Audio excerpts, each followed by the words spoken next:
ஆகையால் எண்ணத்தை உண்போம், எண்ணத்தை குடிப்போம் என்று உங்கள் ஜீவனுக்காகவும், எண்ணத்தை உடுப்போம் என்று உங்கள் சரீரங்களுக்காகவும் கவலைப்படாதிருங்கள் என்று உங்களுக்கு சொல்லுகிறேன்.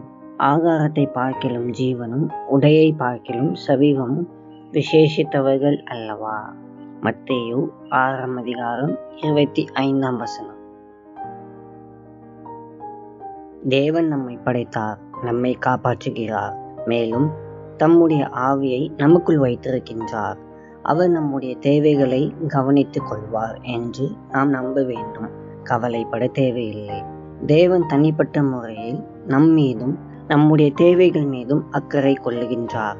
எனவே நாம் மன அழுத்தத்திற்கும் பதற்றத்திற்கும் கவலைக்கும் இடம் கொடுக்காமல் அவற்றை விட்டுவிட வேண்டும்.